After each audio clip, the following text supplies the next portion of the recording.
आप देख रहे हैं डर की जानकारी। यह कहानी का भाग 2 है। अगर आप भाग 1 देखना चाहते हैं तो डिस्क्रिप्शन में लिंक है, जाकर भाग 1 देख सकते हैं। तो चलिए बढ़ते हैं वीडियो की तरफ। तो दोस्तों, डर के मारे वैभव बेहोश होकर वहीं गिर पड़ा। अचानक से एक फ्लावर पोट वैभव के सिर में आकर लगा, जिससे वैभव खून से लथपथ हो गया। कुछ घंटों बाद वैभव को होश आया। जैसे ही उसने घड़ी देखी तो रात के 12 बजे हुए थे। वैभव डर से कांपता हुआ अपना सामान वहीं छोड़ता हुआ दरवाजे की तरफ भागा।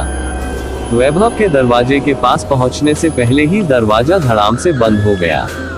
वैभव ने पूरी ताकत से दरवाजा खोलने को कोशिश की, लेकिन वो नाकाम रहा। वैभव चिल्ला रहा था, प्लीज मेरी मदद करो, मुझे बचाओ। लेकिन वैभव की सभी कोशिशें बेकार थी। वैभव हिम्मत करके जोर से बोला, कौन है, सामने आओ।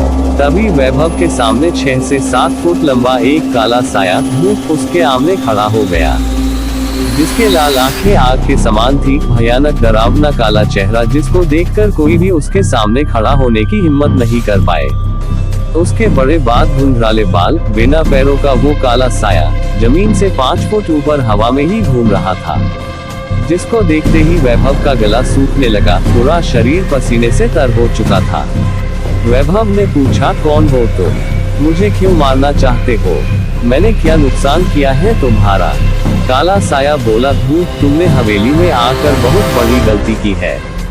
अब तुम जिंदा नहीं बचोगे, मैं सबको मार दूंगा, किसी को भी यहाँ नहीं रहने दूंगा। वैभव, आखिरकार तुम क्यों सबको मारना चाहते हो? इस हवेली में ऐसा क्या है जिसके लिए तुम सभी की जान लेना चाहते ही?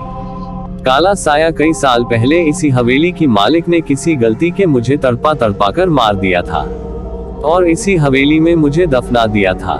मेरी आत्मा हवेली में ही कैद हो गई, क्योंकि यहीं पर मेरा खून हुआ और यही मुझे दफना दिया गया। अब मैं किसी को भी इस हवेली में नहीं रहने दूंगा। जैसे मुझे तड़पा कर मारा गया था, वैसे ही मैं सभी को तड़पा कर मार दूंगा। अब तुम भी मरने के लिए तैयार हो जाओ। कुछ ही समय में वह भूत और भी भयानक हो गया। हवेली में चारों तरफ घूमने लगा, कभी वैभव के आगे कभी पीछे, वैभव को बुरी तरह डराने लगा। तभी वैभव ने पुजारी जी द्वारा दिए गए अभिमंत्रित राख को जेब से निकाला और भूत के पास आने का इंतजार करने लगा। जैसे ही वह काला साया वैभव के पास आया तो तुरंत ही वैभव ने अभिमंत्रित राख भूत पर फेंक दी। अभिमंत्रित राख के गिरते ही भूत भयानक आग में जलने लगा और जलकर भस्म हो गया।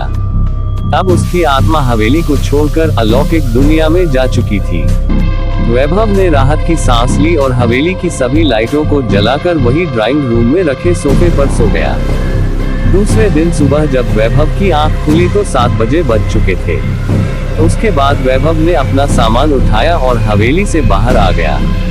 तभी हरिलाल गांव के कई लोगों के साथ हवेली के दरवाजे पर आता दिखाई दिया।